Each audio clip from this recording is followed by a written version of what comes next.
His career spanned from being a street cop to surveilling and catching serial bank robbers, plus his prolonged battles with the FBI.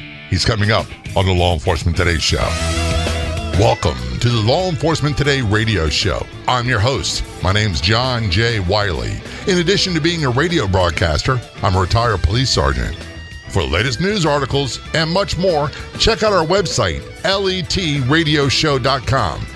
In the Law Enforcement Today show, we'll be joined by special guests. We'll be talking about their experiences and issues affecting law enforcement officers, first responders, their families, their community, and victims of horrendous crimes. Be sure to like us on Facebook. Our page is Law Enforcement Today Radio Show. Check out the daily articles on our website, letradioshow.com. And while you're there, download our free app. There's only one official Facebook page. What you do a search on Facebook for Law Enforcement Today Radio Show. Click like and follow. There you'll find updates about upcoming episodes of the radio show. You can contact me. We also find unique, one-of-a-kind editorials and news articles. That is our Facebook page, Law Enforcement Today Radio Show. Be sure to click like and follow. We'll see you there. And if you're on the Clubhouse drop-in audio chat app, be sure to look for me and follow me. My name's John, the letter J, Wiley, W-I-L-E-Y. You can also search for @LET Radio Show. Content is from Connecticut. We have retired law enforcement officer Greg Dillon on the phone. Greg is a really interesting guy. He started as a police officer in Branford, in Connecticut, went to the FBI, worked there for a few years, became a Connecticut State Police inspector. He's also author of The Thin Blue Lie, An Honest Cop versus the FBI. His website is thinblueliebook.com. Greg, thanks for your service, and thanks for being a guest on the Law Enforcement Today show. Very much appreciated.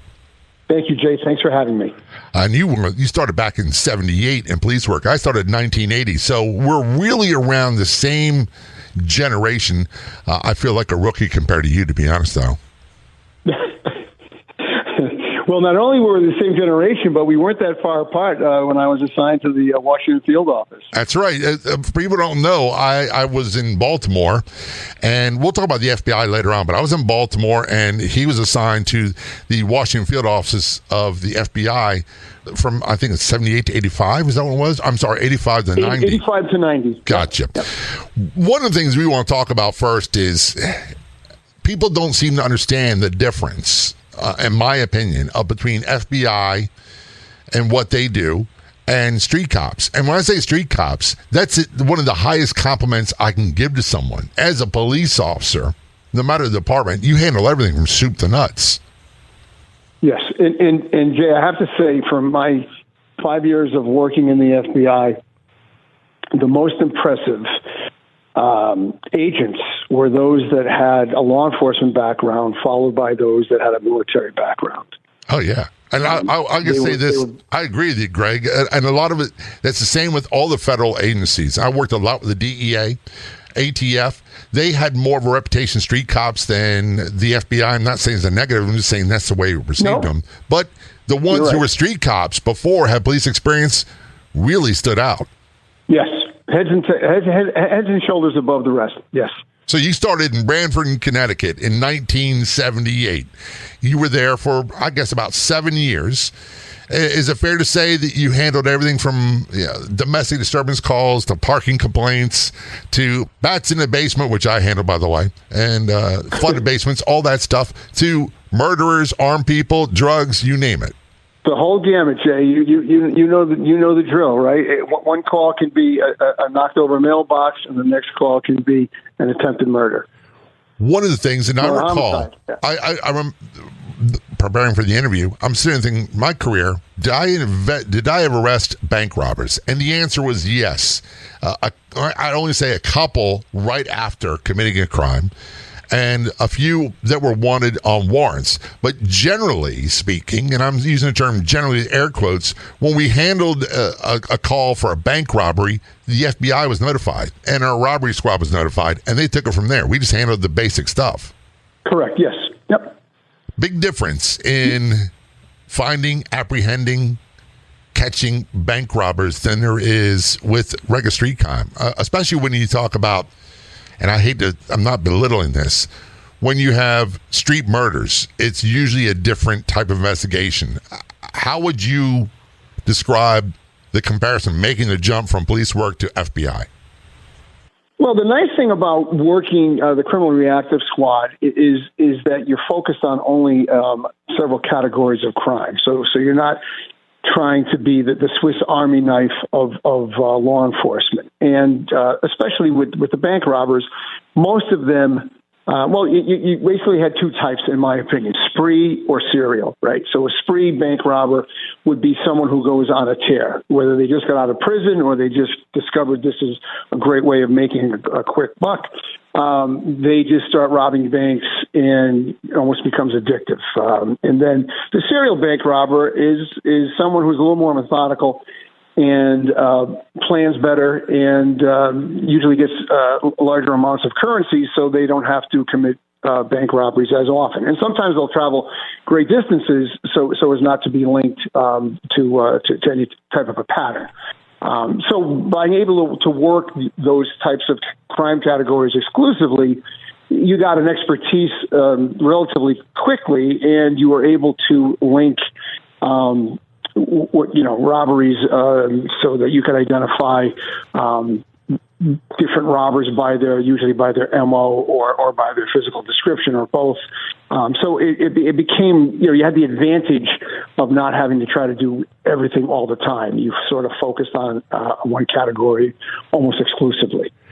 I'm of a different age than a lot of our listeners, and I recall people, terror groups, for lack of better words, using bank robbery as a way to fund their terror groups. We're talking about I guess it's Patty Hearst and all that crew from the 70s and 80s. Yeah. Yep. It's a wonder that you guys ever catch anybody. That's the thing.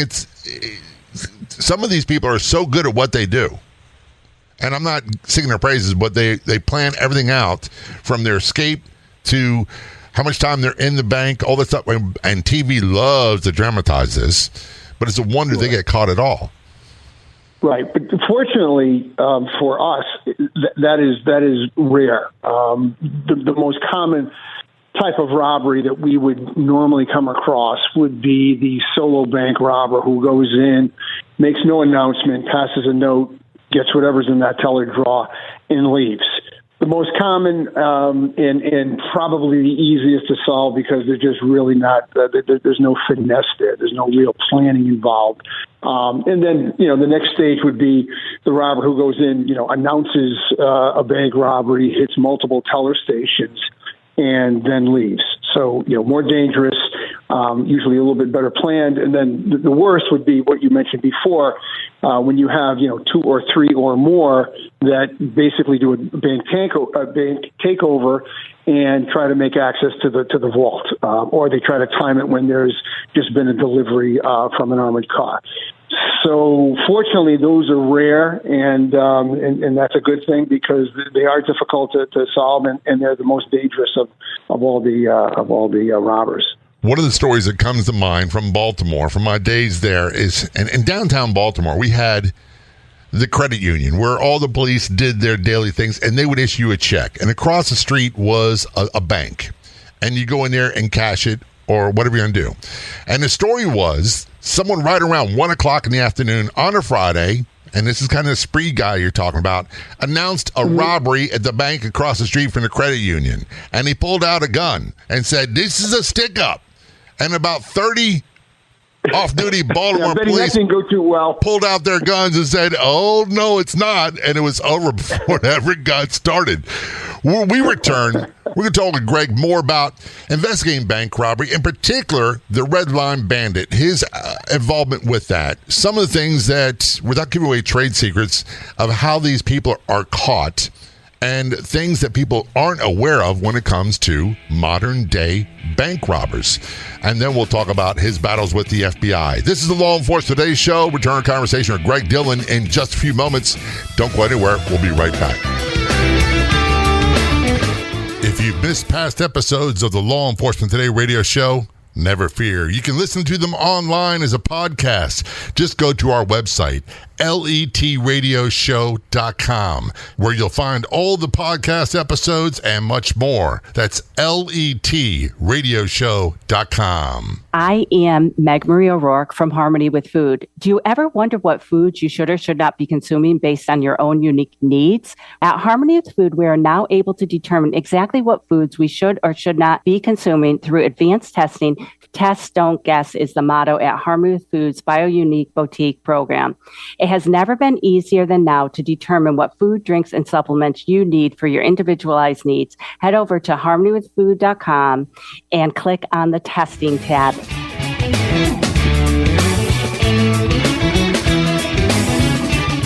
Return our conversation on the Law Enforcement Today show with Greg Dillon, retired law enforcement officer. He started as a Branford, Connecticut police officer, was an FBI agent for a while, and then a Connecticut State Police inspector, and retired in 2009. He's also author of The Thin Blue Lie, An Honest Cop versus the FBI. His website is thinblueliebook.com. I'm sure during your career with the FBI, Greg, you got involved with lots of investigations. One in particular that I'm aware of was the Red Line Bandit. And this is when you were the Washington, D.C. field offices. Tell us your early days of that and how you got involved. Sure, Jay. Thank you. Well, it started off as a typical bank robbery call.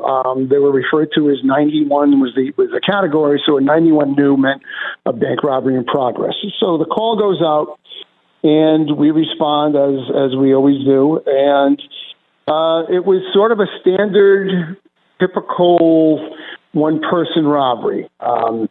Young male waits in line, goes up to the counter, presents a note. The note is demand for money, and gets a small amount of cash, probably I think it was under $1,000, and leaves the bank.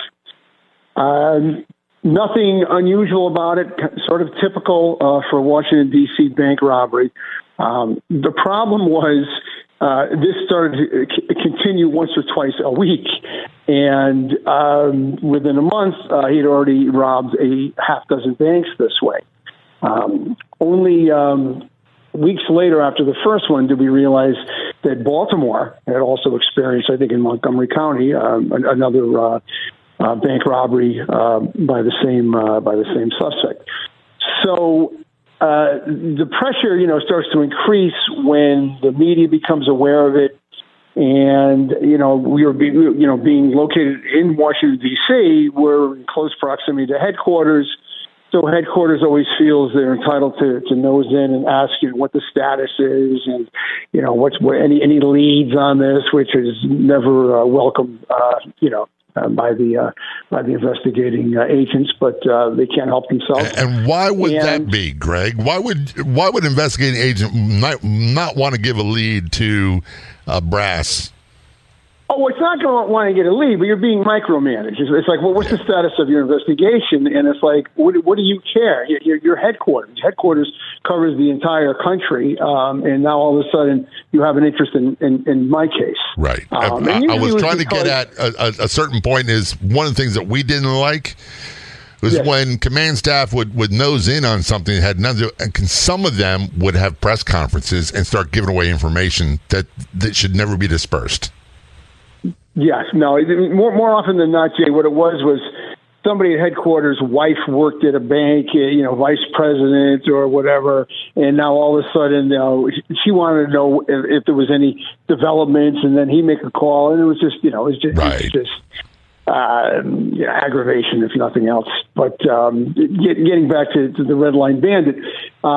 He would go in and usually wear something either over his head or around his shoulders or layers of clothing. And in two of the bank robberies, when we did a neighborhood canvass, we discovered an article of clothing either on top of or inside a rubbish container at the metro stops.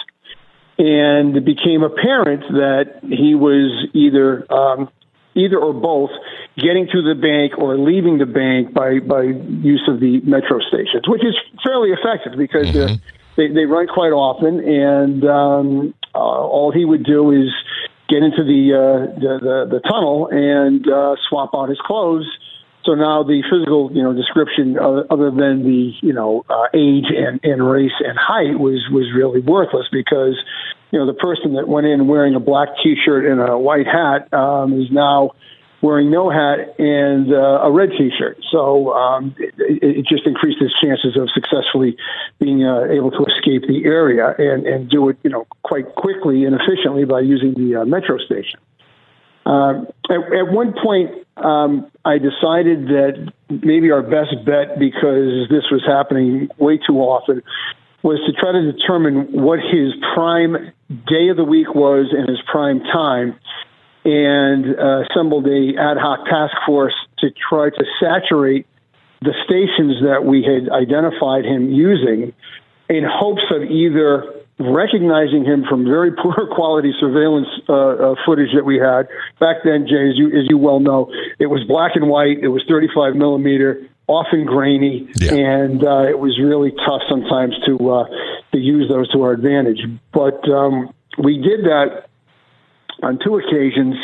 One time when we did it, we had set up, I believe, on 9 different metro stations, and for whatever reason that day, he did rob a bank on the day and at about the right time that we were set up, but he picked a bank that was way off of his usual path. So we were out of position for that one.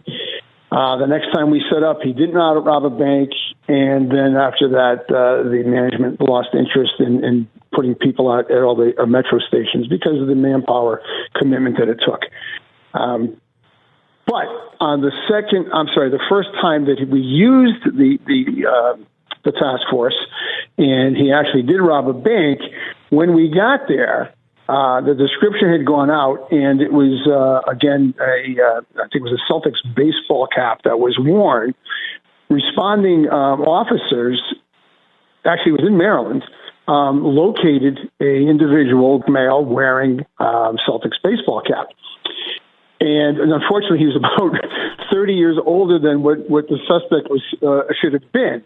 Right. As it turns out, he was a homeless man who found a empty plastic red bag with clothing in it, and it included the baseball cap, which he decided he liked better than his old baseball cap, so he put that on.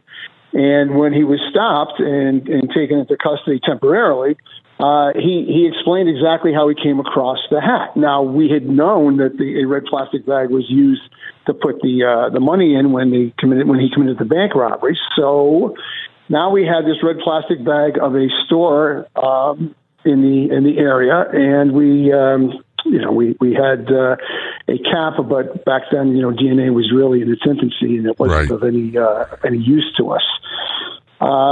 Went to the store, showed the surveillance photos. The manager says, I think he's actually been in here before. Always spends a lot of money, always has a lot of cash on hand. And that was sort of it. He just said, if he comes back, we will call you immediately. I said, call 911 because they'll get here before we do. The local cops are around the corner and we're, blocks and blocks away. Doesn't happen. Eventually I go back and the manager tells me that one of the cashiers who had rang him out previously mentioned to him that she had seen him walking through her neighborhood in Washington, D.C. And she recognized him not only from his face, but some of the clothes he was wearing were the clothes that she had sold to him. That was it. That's all we had. That's where my partner. Here's the thing about that doesn't amaze me, Greg, and probably amazes a lot of people. A lot of major cases get apprehended, get arrested by what seems to be innocuous, vague, not important tips. This is Law Enforcement Today Show. Return conversation with Greg Dillon. He's a retired law enforcement officer and also author of the book The Thin Blue Lie and Honest Cop versus the FBI. Website is thinblueliebook.com. We're going to take a short break. We'll be right back. There's only one official Facebook page. What you do a search on Facebook for Law Enforcement Today radio show. Click like and follow. There you'll find updates about upcoming episodes of the radio show. You can contact me. We also find unique, one-of-a-kind editorials and news articles. That is our Facebook page, Law Enforcement Today Radio Show. Be sure to click like and follow. We'll see you there. Are you wondering where you can find more great podcasts? Head to letradioshow.com, click Be Heard, and discover other fantastic podcasts like this one. Also available on our free app, all at letradioshow.com.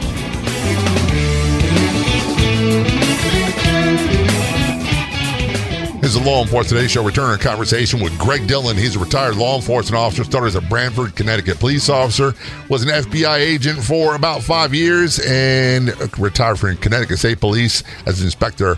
And he's also author of The Thin Blue Lie, An Honest Cop versus the FBI. The book website is thinblueliebook.com. Before we went to break, Greg, we started talking about how cases are solved. And quite often it seems to be the innocuous, vague tip that doesn't seem to have any relation to what's going on. And the first thing that came to my mind, and it seems to be a big push with lots of politicians to eliminate traffic stops, car stops. And what I thought of was the Oklahoma City bombing, and that the guy who was responsible for the bombing was stopped on a vague, innocuous car stop afterwards that seemed to have nothing to do with it. And that's how they identified him, and that's how they got him and arrested him, prosecuted him, and execution, all that stuff. When you got more information about this Red Line Bandit, when did you start putting two and two together that this might be our guy? Well, at this point, Jay, he was up to a dozen bank robberies, and he obviously didn't show any signs of stopping. So I sort of made it a priority to address this person because he is what we consider a spree robber. He is going to rob and continue robbing until he either gets. I don't know what the game plan is, but I guess because no amount of money is ever going to satisfy a spree robber. As soon as they get it, they'll somehow go through it, and then they're right back to robbing banks again. So my partner and I, once we interviewed the cashier, she gave us the intersection where she had just randomly seen him walking down the street, and she was quite confident that it was him, and he'd even acknowledged her with a head nod. So we went to that intersection, and it was a low-income area in Washington, D.C. We took the best surveillance photos that we had, and we just canvassed the neighborhood. Every restaurant, every beauty salon, every pawn shop, every back then beeper store, everything. Started at the firehouse because, as we both know, sometimes they like to pedestrian watch, and we just figured that would be a good starting point. And it didn't resonate with them, and no one who had a business either decided to share their opinion with us or didn't recognize the person. And at this point, there was a reward, a significant reward, and that didn't encourage anyone to step forward. So eventually, out of desperation, we just started stopping random people on the street and asking them if they would look at the photographs, see if they recognized the person from the neighborhood. And no one even gave us a hint of recognition. And so now we're wondering maybe this was a fluke. Could she have maybe seen the wrong person, or maybe he was just in that neighborhood that one day and that was it. And now it starts pouring rain, and we're standing under an awning, and we're just complaining about our bad luck and the lack of results. And my partner, Dennis, having slightly better vision than me, spots two young men walking up the street toward our direction. He recognizes some of the clothing items from the previous bank robbery descriptions, and he says, I don't know. He goes, we have a couple of likely suspects coming this way. And then, as bad luck would have it, they turned down a side street. Back then, we did not have portable radios or cell phones. So we were sort of in this no man's land of, do I run back to the car, which is not nearby, to get on the radio? I opted to go right back to the firehouse, asked them to call 911, gave a description of who we were and who we were going to stop, and then we took off down the street. We were able to get close enough to them before they were aware we were behind them, and took them down at gunpoint. And as soon as I started handcuffing, I recognized one of the suspects was going to be my guy. Get out. And he was. Yeah. I mean, so, the harder you work, the luckier you get, right? That's what they say. You got to be there to make it happen. I'm reminded of the old phrase, and I was taught this by an old homicide detective. He said, murder cases are not solved behind a desk. Some of them are, but they're solved by gumshoe police work, by going out talking to people. You got to be on the scene to see the guy. Yes. No, I'm a big believer in that, yeah. If you hadn't been there, you and your partner, he may have continued on.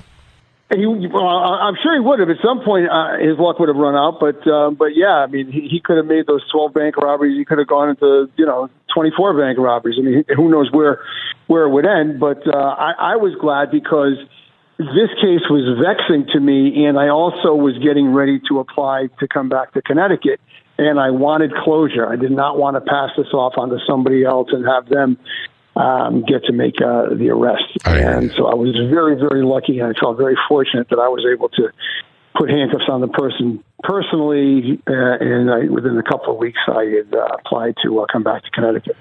It's funny now, Greg, and I say funny as it's more ironic. First of all, I personally believe your chances of getting injured in a bank robbery are a lot less than being carjacked or having some other whack job attack you on the street.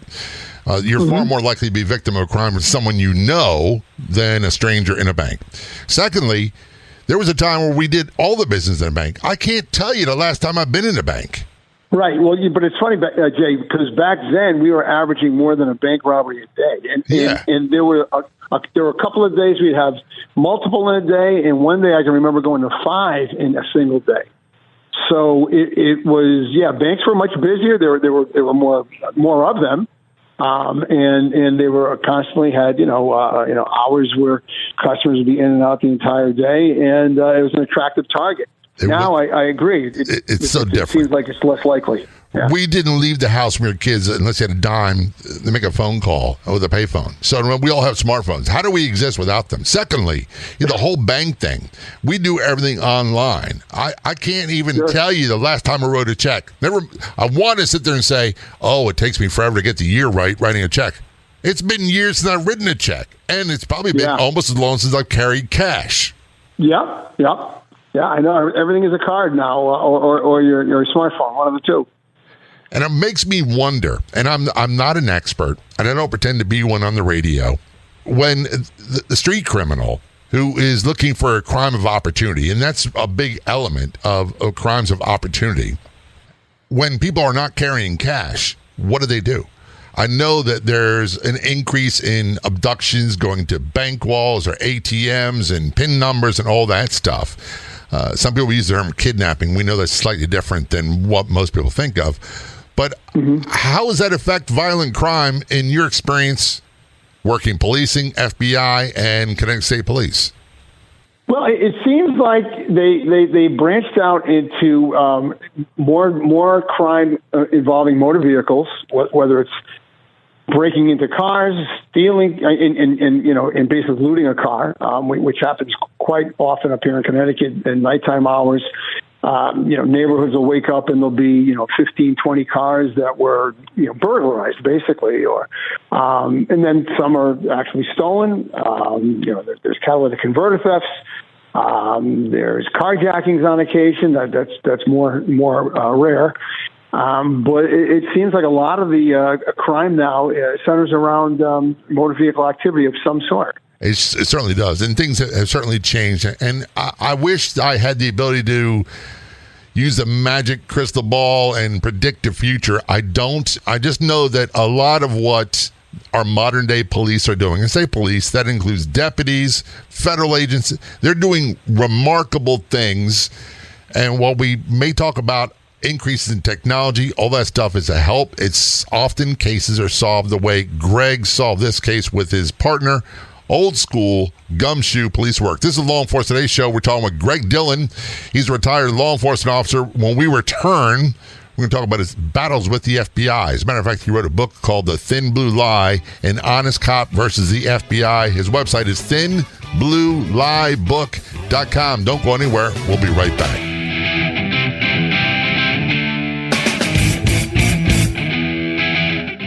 Ever miss an episode of the Law Enforcement Today radio show? Never fear. You can sign up for our free email newsletter and get access to past podcast episodes. Plus, all subscribers are automatically entered in all future contests.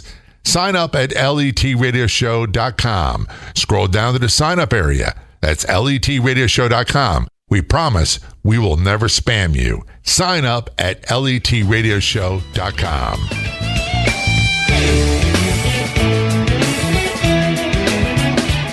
It's the Law Enforcement Today Show. I'm John J. Wiley, returning my conversation with Greg Dillon.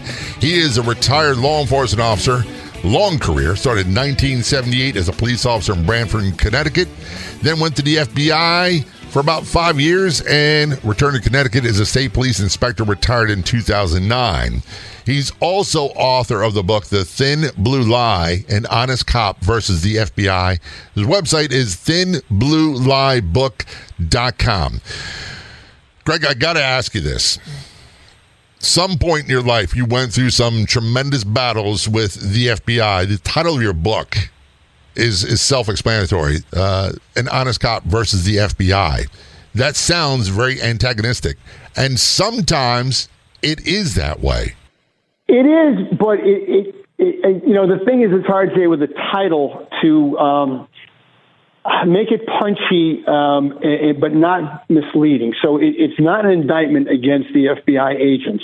It is a harsh criticism and rebuke of the way they handled a complaint of misconduct. And when I say the way they handled it, the way they covered it up and try to minimize it and basically whitewash it. So that was my frustration with them. I'm friends with a lot of retired agents, and I'm still close with several of them that I worked with. And so I don't want to mislead anyone into thinking that this is some sort of an overall criticism of the agency. 98% of the agents are straightforward, honest, hardworking law enforcement officers. But management and certain agents, no one's perfect. No agency is perfect, whether it's a police department or a sheriff's department or a federal agency. But when there's misconduct being committed, it needs to be addressed. And if you don't address it, then shame on you for the way you handled it. And a lot of times, so when I went back, I'll say this, Greg, I agree with you 100%. And I've been separated. I've been retired from law enforcement for a long time, but I'm still very, very much a defender of the thin blue line people. And the vast majority of police I know that I've worked with and ones I don't know, I'd say 99.9% of them do a phenomenal job. My problem most of the time when we talk about police agencies or federal law enforcement agencies is command staff or administration. That's where the stuff really starts to stink. Yes. No, I agree. So in 1990, I was 5 years into my service with the FBI, could not get back to Connecticut, which is where I grew up, where I wanted to be, and decided my best option would be to apply for a state position. And I applied at the Chief State Attorney's Office. They have positions that are called inspectors positions, which are basically investigators in high profile or major case crime investigation out of that office. So I applied. I fortunately was hired fairly quickly. And within a couple of years of different assignments within the office, they decided, the chief state attorney decided he wanted to create his own fugitive squad, because at the time in Connecticut, we were experiencing a very, very high rate of failure to appears, right? People that get arrested post bond and then never make it to their court appearance. And this was becoming sort of epidemic. We're having a reoccurrence of it now also, but at the time it was epidemic proportions. And he saw an opportunity there to fund a unit that did nothing but exclusively target the most violent fugitives wanted on state charges. Within a short time of forming the unit, the FBI in the New Haven office also had a federal fugitive task force. They extended an invitation to work with them. My boss, who was the chief state's attorney, took advantage of it, because now we had state troopers, we had inspectors, we had local detectives, and we had FBI agents all addressing the same problem. Mm-hmm. And that was a good idea, and it was very successful to the point where When I started the unit, it was just me and a Hartford retired detective. Within a fairly short amount of time, they decided to augment the squad. So now there were 6 of us. With that number of inspectors, they needed a supervisor. I was made the supervisor. And we were still, working with the FBI task force. And you may be aware of this. The FBI, the way they get their nose in the tent is by filing, on occasion, what they call unlawful flight to avoid prosecution warrants, federal warrants. They call them UFAP warrants. And basically, it's an additional federal charge if we can show that the person that we're looking for left the state in an attempt to avoid apprehension. So that's the way they piggyback into these local cases, and which is fine. The problem became, at some point, they realized that there was a financial incentive to get a lot of these UFAP warrants filed in federal court. There's what's called a financial incentive award, which is a $1,500 check usually, and a letter from the director saying, great job. Or could be a QSI, which is a quality step increase, which is basically a bump in pay. Or in some instances, a promotion. If the numbers, reflect great effort and effectiveness, then they can justify, these different things. And this is funny, Jay, because you probably have never experienced getting some sort of a raise or extra pay for making a certain number of arrests. No, that never happened. And I've never experienced that anywhere else but the FBI. I don't think it's a great idea. Incentivizing police work is not a great idea, in my opinion. No. I mean, letters of commendation, medals, whatever, a recognition I think is positive. Financial awards, I don't think is the way to go. And what happened was it created an environment where now there was this urgency or this drive to get more and more of these cases made federal cases by saying that the person left the state. Sometimes they did. And sometimes, we weren't quite sure. And what I discovered inadvertently was that the coordinator of the task force was offended if a warrant was returned for lack of probable cause. And he announced to the office that because the U.S. Attorney's Office never prosecutes these particular charges, they always drop the charge once the person's arrested, that he was going to rewrite these warrants so they would have to sign them. How did you get involved in this? Because I sense there is some whistleblowing and some retaliation. Yeah, so when I discovered that warrants were being falsified and the false information was being attributed to either me or some of the inspectors that worked for me, I knew there was a crime being committed, and I reported it to my supervisor. The chief state's attorney eventually became involved and ordered us not to discuss this with anyone, and that it would be handled internally. And then the next thing you know, we're removed from the task force, which was fine with me.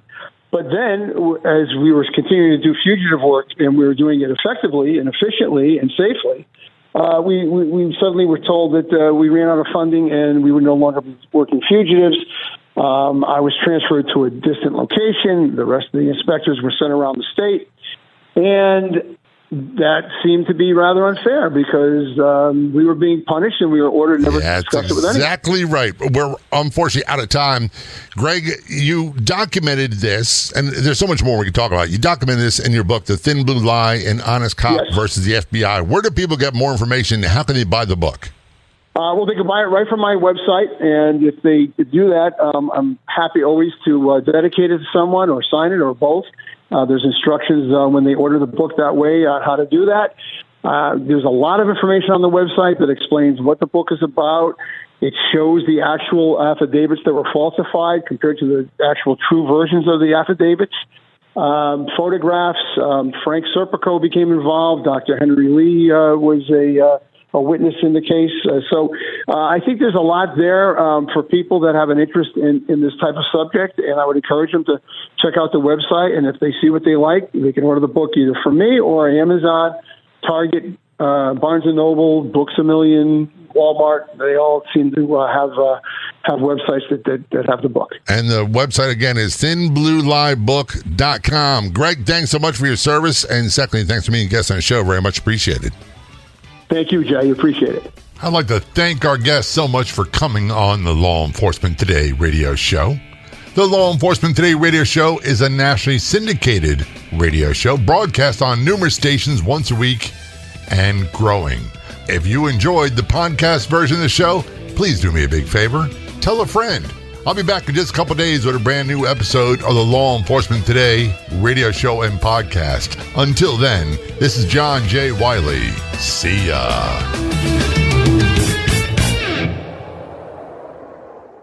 If your brain is at full capacity with to-dos, birthdays, dinner plans, meet Skylight Calendar. It syncs your entire family's schedule onto a sleek digital display, so you focus on important things, like where you left your coffee. Right now, Skylight is offering our listeners $30 off their 15-inch calendars by going to skylightcal.com/talk. Go to skylightcal.com/talk for $30 off your 15-inch calendar. That's skylightcal.com/talk.